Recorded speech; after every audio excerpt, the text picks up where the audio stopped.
అందరికి నమస్కారం. నేను శిరీష. ప్రస్తుతం మనతో పాటు ఉన్నారు ప్రముఖ ఆధ్యాత్మికవేత్త జ్యోతిష్య పండితులు పవన్ కుమార్ శర్మ గారు. గురుగారితో మాట్లాడదాం. నమస్కారం గురుగారు. శ్రీమాత్రే నమః. గురుగారు, విశేషంగా ఈ ఉగాది నుంచి మకర రాశి వారికి ఎలా ఉండబోతుంది అంటారు? ఎలాంటి జాగ్రత్తలు తీసుకోవచ్చు అంటారు? ఈ నవగ్రహాల ప్రభావం ఎలా ఉంటుందంటారు ఈ ఏడాది? ప్రధానంగా మనం మకర రాశిని గమనించినట్లయితే మకర రాశిలో ఉత్తరాషాఢ నక్షత్రం 2, 3, 4 పాదాల వారు, శ్రవణ నక్షత్రం 1, 2, 3, 4 పాదాల వారు, ధనిష్ఠ నక్షత్రం 1, 2 పాదాల వారు ఈ మకర రాశిలోకి వస్తారు. వీళ్ళకి ఆదాయం 2, వ్యయం 8, అలాగే రాజపూజ్యం 1, అవమానం 2 అని చెప్తున్నారు. అంటే ఆదాయం కంటే ఖర్చు 4 ఎక్కువగా, అది 2, ఇది 8గా. దాన్ని బట్టి మనకు అర్థమవుతుంది జాగ్రత్తలు వహించాలి అని. ఆ తర్వాత 6వ స్థానంలో ఇప్పటిదాకా గురుడి సంచారం సమస్త శుభాలని కలిగిస్తాను మకర రాశి వారికి. 2వ స్థానం నుంచి సప్తమంలోకి వస్తున్నాడు, అది కూడా మరింత యోగాల్ని కలిగిస్తుంది. ఇప్పుడు వివాహం కావలసినటువంటి వాళ్ళందరికీ కూడా వివాహాలు పూర్తయిపోతాయి. ఎవరైతే జీవిత భాగస్వామితో ఉన్నటువంటి చిన్న చిన్న భేదాలు ఉన్నాయో అవన్నీ కూడా కలిసిపోతాయి. అన్ని విధాలా ఈ రాశి వారికి వైవాహిక జీవితాలు అనుకూలంగా మారబోతున్నాయి. అన్ని రకాల వర్తక వ్యాపారాలు లేదా చట్టపరమైన భాగస్వామ్యాలు పొందడంలో వీళ్ళు విజయాన్ని పొందుతారు. అంటే ఎవరైతే పార్ట్నర్షిప్లో వ్యాపారం చేస్తున్నారో వాళ్ళకి చక్కగా ఉండబోతుంది. రెండవది, చిన్న చిన్న ఇబ్బందులు ఏవైతే ఎదుర్కొంటున్నారో, గొడవలుగా ఉన్నాయో అవి కూడా సెట్ అయిపోతాయి. వ్యాపారాలు చక్కగా అనుకూలంగా ఉంటాయి. వివాహ సంబంధ విషయాల్లో సంపన్నమైన తెలివైనటువంటి భాగస్వాముల్ని పొందబోతున్నారు. ఉన్నతమైనటువంటి వ్యక్తుల పరిచయాల ద్వారా మంచి మంచి వ్యాపారాలు ప్రారంభించేటటువంటి ఆలోచనలు బాగా చేస్తారు. అంతేకాకుండా జీవిత భాగస్వాములు అహంకారం లేదా బద్ధకంతో ప్రవర్తించేటటువంటి అవకాశాలు ఉన్నాయి. వాటిని మీరు సహనంతో తట్టుకోవాలి అని తెలియజేస్తున్నారు. ఆకట్టుకునేటటువంటి మాట ప్రసంగం మీ దగ్గర రాబోతోంది అని చెప్తున్నారు. అంతేకాకుండా ఇతరులపై పట్టు సాధిస్తారు. భూగృహ స్థిర ఆస్తులను విస్తరించుకుంటారు. ఈ సంవత్సరంలో కొత్తవి కొనుగోలు చేస్తారు. పాత వాటిని కూడా బాగా లాభం వచ్చేటట్టుగా అమ్ముతారు. ఇతర దేశాల్లో సైతం గృహాలను కొనుగోలు చేసే యోగం ఈ మకర రాశి వారికి కనపడుతుంది. మకర రాశి వారికి శని స్వక్షేత్రం అవడం వల్ల గోచార రీత్యా 3వ స్థానంలో ఉన్న శనైశ్చరుడు అన్ని విధాల శుభయోగాల్ని ఈ రాశి వారికి కలిగిస్తున్నాడు. ప్రణాళికతో కూడినటువంటి కార్య సాధన వీళ్ళకి తెలుస్తోంది. అదృష్టవంతులుగా ఉండబోతున్నారు. శనైశ్చరుడు సమస్త శుభాలు ఇస్తున్నాడు. 10 మందిపై పట్టు కలిగినటువంటి స్వభావాన్ని అలవర్చుకుంటారు. చేసే వృత్తి వ్యాపారాల్లో కూడా ఉన్నతమైనటువంటి స్థానాలు పొందుతారు. అంతేకాకుండా ఆత్మవిశ్వాసం మీ వ్యక్తిత్వంలోకి మళ్ళీ తిరిగి వస్తుంది. ఎందుకంటే చాలా ఇబ్బందులను ఎదుర్కొన్నారు. ఇప్పుడు వచ్చే గ్రహస్థితి మాత్రం మంచి యోగాల్ని కలిగిస్తుంది.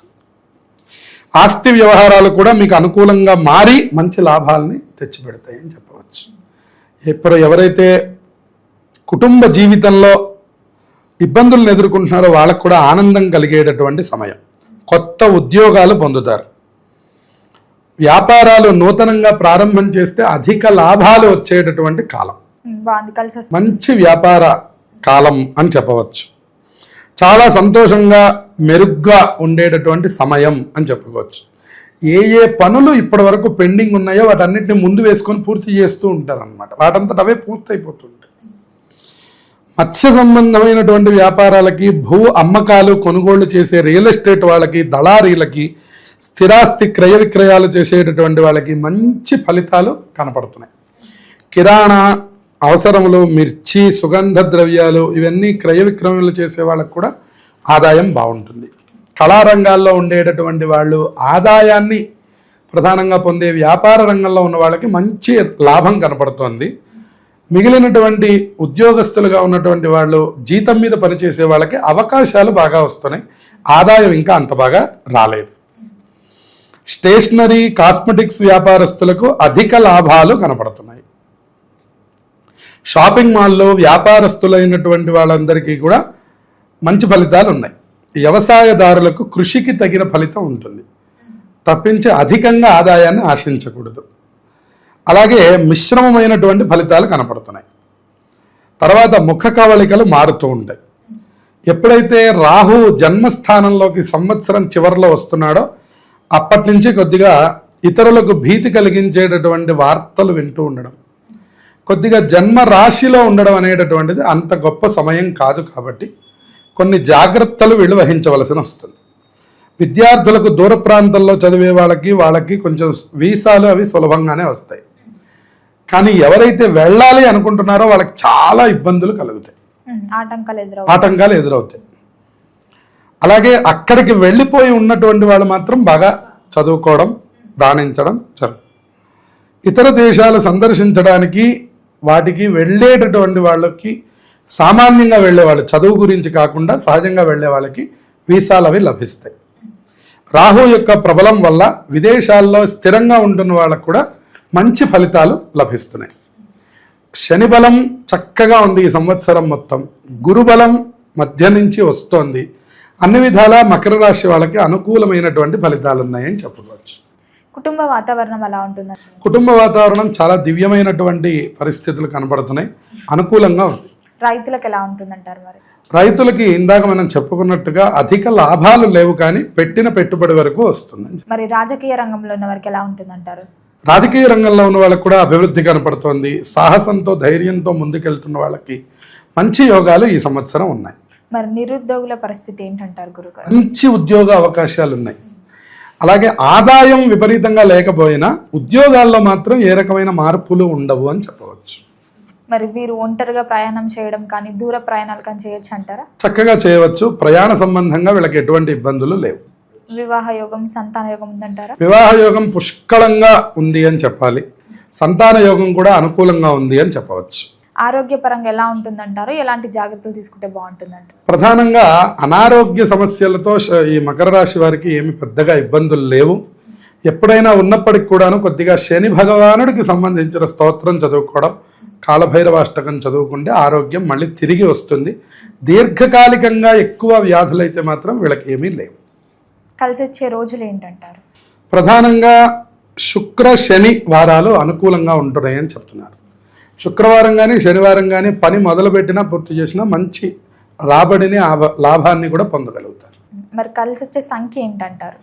ప్రధానంగా ఈ రాశి వారికి మరి అదృష్ట సంఖ్య 8 అనే విషయం చెప్పవచ్చు. 8తో ప్రారంభించినా, 8తో పూర్తి చేసినా, 8 ఉండేటట్లుగా సంఖ్యల్లో చూసుకున్నా కూడా మంచి ఫలితాలు ఈ రాశి వారికి రాబోతుంది. మరి ఈ మకర రాశి వారు ఈ సంవత్సరంలో దేని పట్ల జాగ్రత్తగా ఉంటే వీరికి బాగుంటుందంటారు? ప్రధానంగా ఉద్యోగస్తులైనటువంటి వాళ్ళు కొద్దిగా జాగ్రత్తలు తీసుకోవాలి. రెండవది, వీళ్ళు ప్రారంభం చేస్తూ ఉన్నటువంటి పనులు ఏవైతే ఉన్నాయో అది డిసెంబర్ తర్వాత వచ్చే ఫలితాలు ఉన్నటువంటి వాటిని కొంచెం మొదలు పెట్టకుండా ఉంటేనే మంచిది.